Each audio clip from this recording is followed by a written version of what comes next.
સુરતમાં ફરી ગ્રીષ્મ હત્યાકાંડ જેવી ઘટના બનતા સહજમાં રહી ગઈ છે। કાપોદ્રામાં મિત્ર સાથે બાઇક પર જતી યુવતીને લાત મારી ફેંક્યા બાદ યુવકે મારો ફોન કેમ ઉપાડતી નથી કહી ચપ્પુ મારી દીધું હતું તો આરોપીને લોકોએ પકડી પોલીસને સોંપ્યો હતો।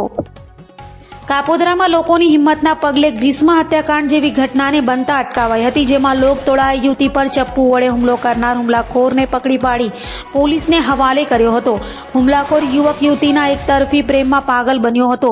પહેલા યુવકે યુવતીને ધમકી આપી કે તું ફોન કેમ ઉપાડતી નથી, મારે રિસ્પોન્સ આપવાનું કેમ બંધ કર્યું છે એમ કહી હુમલાખોરે ખિસ્સામાંથી ચપ્પુ કાઢી 19 વર્ષીય યુવતી પર હુમલો કર્યો હતો તો લોકો ભેગા થઈ જતા હુમલાખોરને પકડી મેથી પાક આપ્યો હતો અને ત્યારબાદ પોલીસને જાણ કરી હુમલાખોરને પોલીસને સોંપી દીધો હતો।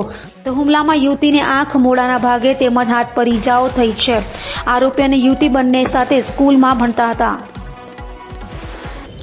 તારીખ 6/2/2024ના રોજ કાપોદ્રા પોલીસ સ્ટેશન હદના બુટ ભવાની મંદિર પાસે એક બનાવ બનેલો, જેની અંદર આ કામના આરોપી રોકી વસાવા, જેઓ લાભેશ્વર વરાછા સુરત ખાતે રહે છે, તેઓ છેલ્લા ઘણા સમયથી એકાદ વર્ષથી આ કામના ફરિયાદી બેન સાથે ઇન્સ્ટાગ્રામ તથા ફેસબુક ઉપર મિત્ર તરીકે હોય અને ચેટિંગ કરતા હોય અને તેણીને પ્રેમ કરવા માટે દબાણ કરતા હોય, પરંતુ કોઈ કારણસર આ ફરિયાદી બેન આ બાબતમાં પોતે ઈચ્છુક ના હોય અને આગળ વધવા ના માગતા હોય, તે હેતુસર તેઓના દરેક પ્રકારના જવાબ આપવાનું બંધ કરી દીધેલ અને ફોન પણ ઉપાડવાના બંધ કરી દીધેલ, જેથી આ બાબતે આરોપીને મનમાં લાગી આવતા તારીખ 6/2/2024ના રોજ આ કામના ફરિયાદી તેઓના બીજા એક મિત્ર સાથે બાઇક ઉપર આવતા હતા। તે વખતે આરોપી રિક્ષામાં આવી અને રિક્ષામાંથી ઉતરી અને ઝપાઝપી કરેલી અને પોતે ચપ્પુના